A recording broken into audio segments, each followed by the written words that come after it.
Turning 80 doesn't come with a warning, it arrives quietly, then leaves behind 5 signs of aging you can't ignore. But what if I told you these 5 changes after 80 aren't losses, but powerful gifts in disguise? You're not fading away.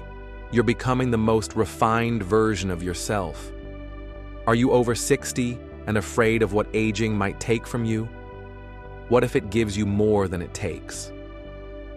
Welcome to Elders Living Better, where growing older is not about slowing down, but about living deeper, wiser, and with greater freedom. If you're approaching 80, already there, or simply curious about what's ahead, this video is for you. Because the truth is, life after 80 doesn't follow the same rules as your 60s or 70s. Some of the changes are surprising. A few might be uncomfortable, but all of them hold meaning if you know how to see it. In the next few minutes, we'll gently uncover the 5 powerful shifts that happen after 80, not as warnings, but as signs of evolution. And more importantly, you'll learn how to work with these changes so that your 80s become not just manageable, but deeply fulfilling. 1. Your body's rhythm changes, and it's not a sign of weakness. Have you noticed that you start feeling sleepy much earlier in the evening? Maybe around 8 or 9 p.m. your eyes begin to droop, even if you've done very little that day. And then, long before the sun rises, perhaps at 4 or 5 a.m., you're wide awake while the rest of the house still sleeps. In the afternoon, your energy drops like a rock, not a little tired, but truly needing to rest. If that sounds familiar, take a deep breath. This doesn't mean you're getting weak. In fact, this is one of the most natural changes your body goes through after 80. And when you understand it, you'll see that your body isn't declining. It's simply adapting to a new, wiser rhythm. What's really happening? After age 80, your internal clock, also called the circadian rhythm, begins to shift forward. It's as if your body has quietly moved to a new time zone without telling you. Where once you could stay up until 11 or midnight, now your body wants rest much earlier. And it prefers to start the day sooner too. This shift is not a flaw, and it's not something to fight. It's your body's way of becoming more energy efficient, using your best hours during the day and resting more gently at night. But if you keep living on your old schedule, staying up late, pushing through tired spells, or eating at odd hours, you may feel foggy, sluggish, or anxious. The good news? A few simple changes can make every day feel smoother and more energized. A real story. Mr. Tam's quiet breakthrough. Mr. Tam, 82, lives in a peaceful town in southern Vietnam. He used to be a night owl, enjoying late-night TV dramas and going to bed past midnight. But over time, he began to feel constantly drained. He couldn't sleep through the night, and his mornings felt heavy and unfocused. At first, he thought, well, maybe I'm just getting old and tired. But during a checkup, his doctor explained that what he was experiencing was perfectly normal. He encouraged him to rebuild his day around his body's new rhythm. Mr. Tam took the advice seriously. He began waking up earlier, doing light stretches and breathing exercises in the morning sun, and sitting down to a warm breakfast. He avoided screens in the evening, dimmed the lights after dinner, and allowed himself to go to bed before 9 p.m. Now, he says he feels refreshed, lighter, and more peaceful than he has in years. 3 ways to work with your body's new rhythm. 1. Track your energy peaks. For 1 week, gently notice when you feel most awake and when you start to feel tired. Don't judge it, just observe. This will help you learn your natural rhythm. 2. Match your activities to your energy.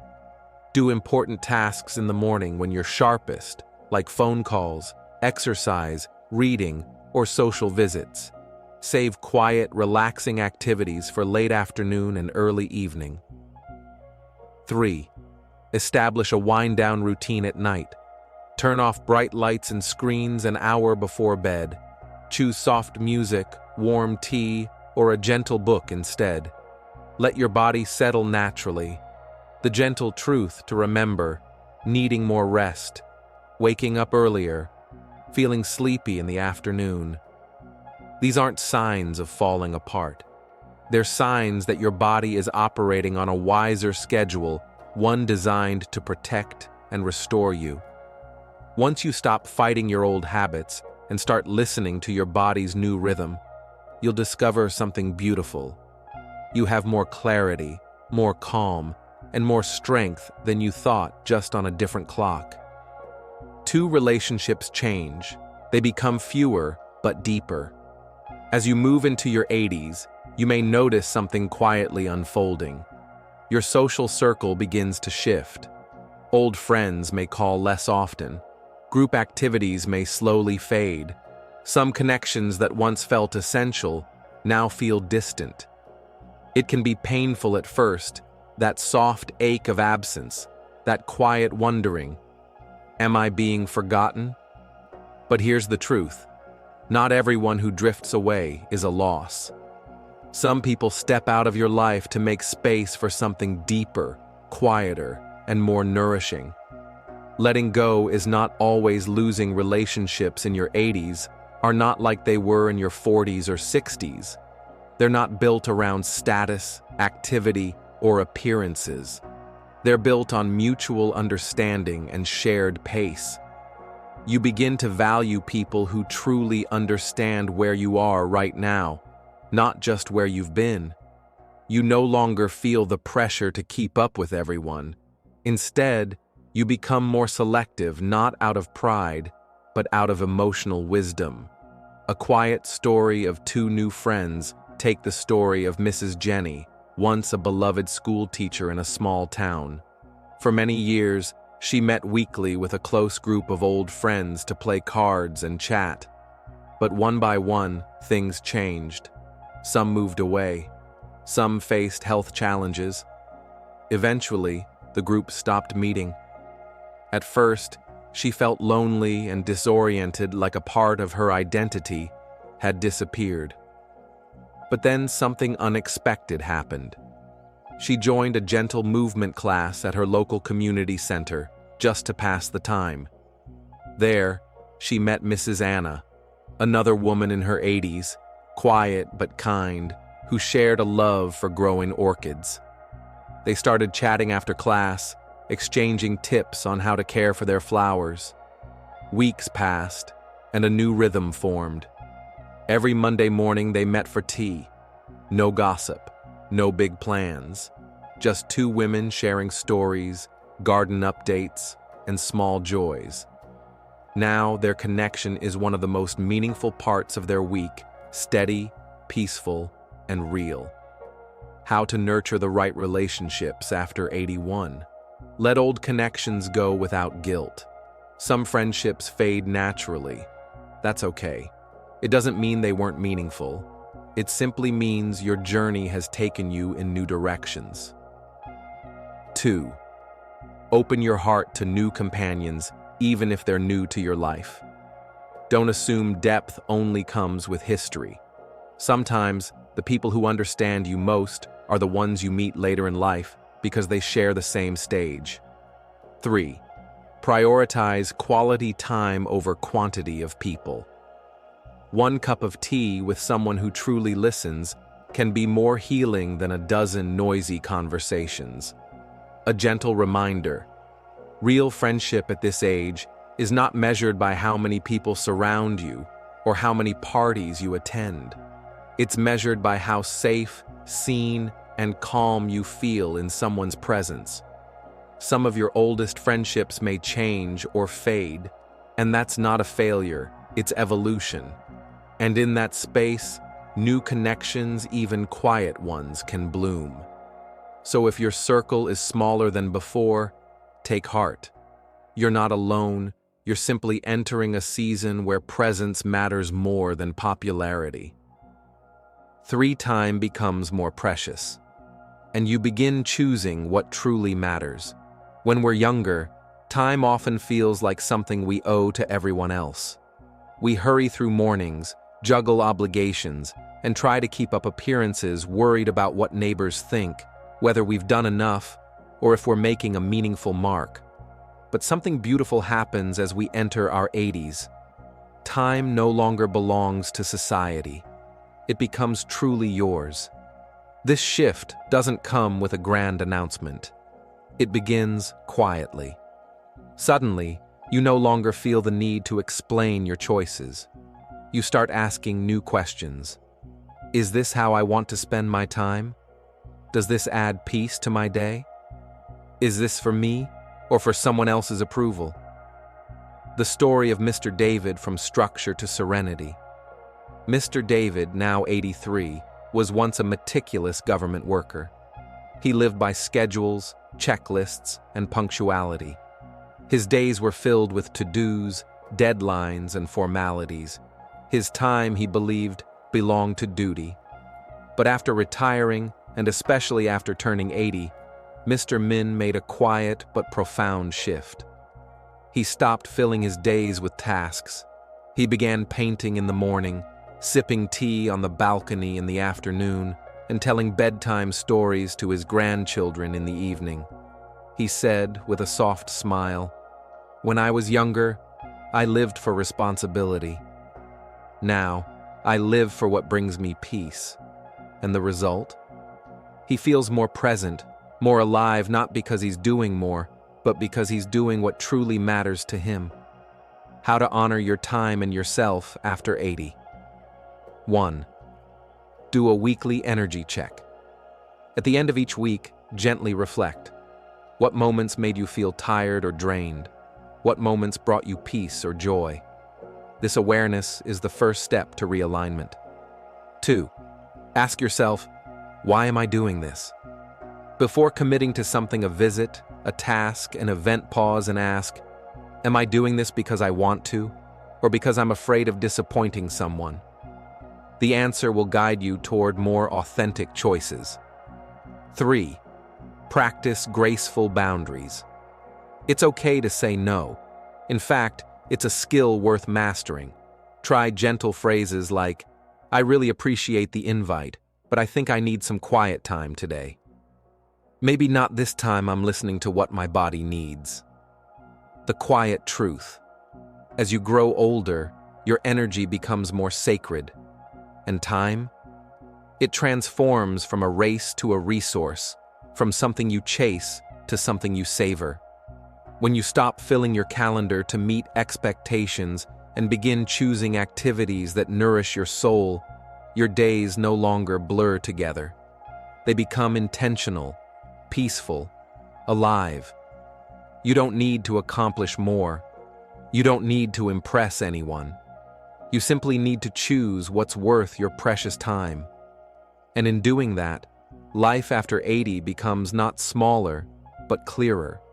Not lonelier, but more connected to what truly matters. Not slower, but more full of meaning. So if you feel like letting go of certain habits, roles, or obligations, if you feel like resting, painting, gardening, praying, or doing absolutely nothing, that's not laziness, that's wisdom. You've earned the right to live by your own rhythm. And when you do, every day starts to feel light, spacious, and deeply your own. Your memory changes, but your thinking becomes deeper and wiser. You walk into a room and forget why you went there. You misplace your glasses again. You struggle to recall the name of someone you just met. It's easy to feel frustrated, even embarrassed.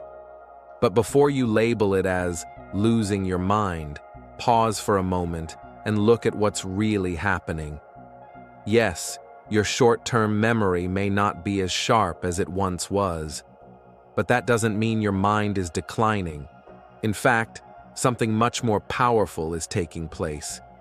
You're not getting slower, you're thinking deeper. You're not forgetting everything, you're remembering what truly matters. You're entering a stage of life where your brain shifts from collecting information to synthesizing wisdom. The story of Mr. Henry, from formulas to insight. Mr. Henry, a retired engineer in his 80s, used to have a razor-sharp memory. He could recite technical formulas, data points, and design measurements on the spot. Now, though, he often fumbles to recall details or loses track of numbers mid-conversation. At first, he felt disappointed in himself, but something interesting began to happen.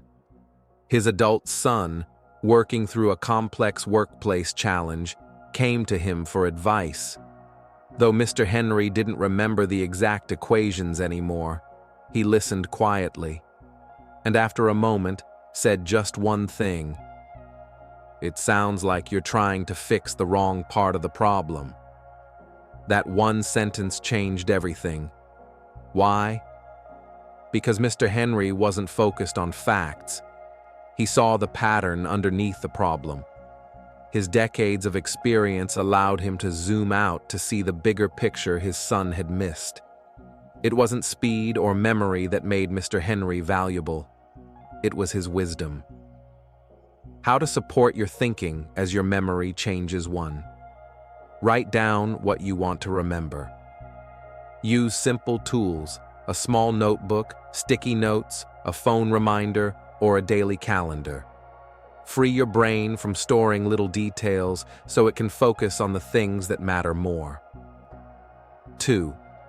Tell your stories. Instead of feeling pressure to learn new skills from scratch, reflect on your lived experience. Share stories with family, friends, or write them down. Every story holds a lesson for you and for others. 3. Keep your mind engaged, but gentle play. Memory games, puzzles, or strategy games that challenge your thinking in a joyful way. Or better yet, mentor someone younger. When you teach from experience, you keep your brain sharp and your heart full. A powerful truth to carry with you. You might forget a name. You might misplace your keys. But you can see through people faster than ever. You notice when something feels off, even if no one else does.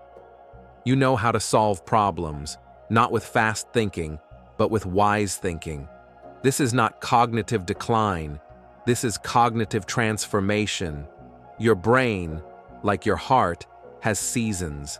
And in this season, it's learning to prioritize meaning over memory, insight over information. You may no longer be a quick thinker, but you are becoming a clear thinker. And in this world full of noise, that may be the most valuable kind of mind there is. So don't judge yourself for forgetting a name. Celebrate the fact that you now know exactly what matters and exactly what doesn't. That is wisdom. That is clarity. And that is the true gift of growing older. 5. You become more yourself and more free than ever. After 8 decades of living according to expectations from family, society, even silence, something extraordinary begins to happen. You come home to yourself. At this stage in life, you're no longer chasing approval. You no longer feel the pressure to act your age or to live quietly just to avoid being judged. You finally realize you don't need permission to be who you are. You already are. And that realization is one of the greatest gifts of growing older. The story of Mrs. Helen. From quiet to colorful, Mrs. Helen spent most of her life in the background. She dressed modestly, spoke gently, and was known for being dependable, the kind of woman who always made sure everyone else was taken care of, even if it meant setting aside her own dreams. She raised her kids with love, supported her husband's career, and kept her home in order. But she rarely made time for herself. Then something shifted after she turned 80. At a Sunday family brunch, she walked in wearing a bright floral scarf, sparkly earrings, and a pair of red-framed glasses no one had ever seen before. She smiled confidently and announced she had signed up for beginner piano lessons at the local senior center, something she had always wanted to do as a child but was never encouraged to pursue. Her grandkids were shocked. Her adult children were puzzled. But over the weeks that followed, they noticed something remarkable. Mrs. Helen was laughing more. She seemed lighter, more present, and full of a quiet kind of joy they hadn't seen in years. She talked about the songs she was learning, proudly showed off her music notebook, and even hummed melodies while folding laundry. What had changed wasn't who she was. It was that, finally, she had given herself permission to be who she had always wanted to be. And that small act of courage? It brought her and everyone around her a new kind of happiness. How to reconnect with your most authentic self. 1. Ask yourself, what have I always wanted to try? Maybe it's painting. Maybe it's dancing. Maybe it's wearing a bright red scarf you've always kept in the drawer. Give yourself permission to explore it just for the joy of it. 2. Let go of the fear of being too much. At this age, you are not too anything. You are seasoned, complex. If something feels right in your heart, that's reason enough. Forget what's appropriate. Be what's true. 3. Make a short list of dreams and start small. Try writing a list called 5 Things I Want to Do Before 85. Don't aim for grand achievements. Aim for joy. Maybe it's planting sunflowers.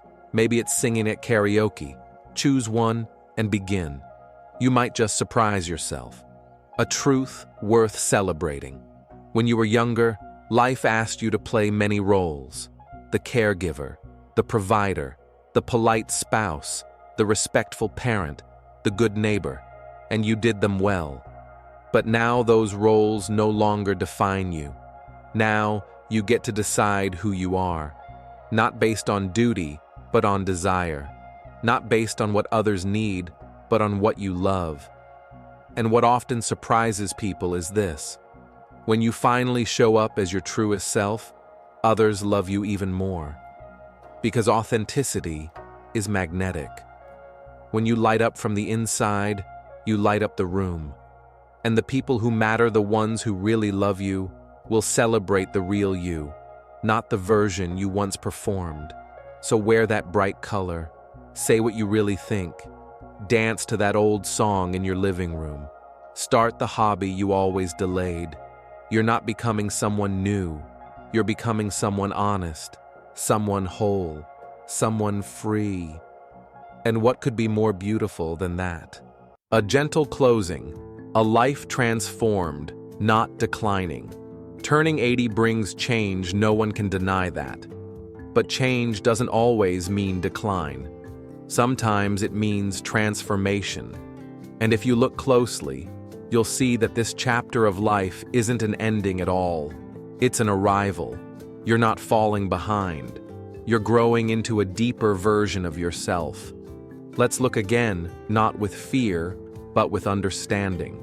You fall asleep earlier now, but every sunrise greets you with a full, fresh day to live. Your circle of friends may be smaller, but each connection feels more meaningful, more honest, more nourishing. You don't remember everything instantly, but you see through things more clearly than ever before. You speak less often, but when you do, your words carry the weight of truth and lived experience. And most beautifully, you're no longer playing a role. You're simply being you.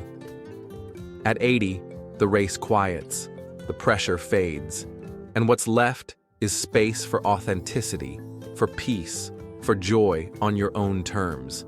This is not decline. This is wisdom taking shape. This is life ripened. Before you go, a small request from the heart. If you're approaching 80, or if you've already stepped into this new season of life, I invite you to pause and take in just how far you've come. You are not behind. You are exactly where you need to be. And if you know someone who's navigating this path, a parent, a grandparent, a neighbor, a friend, please share this video with them. Because sometimes all we need is a gentle reminder that we're not alone. If you've experienced any of the 5 changes we shared today, I would love to hear your story. Leave a comment below. Your voice might just be the encouragement someone else is waiting for. You never know how powerful your story can be until someone says, "That sounds like me, and now I feel understood." This is Elders Living Better, where growing older is not something to fear, but something to honor, to embrace, to live fully. Because every season has its beauty, and every moment, especially now, still matters deeply.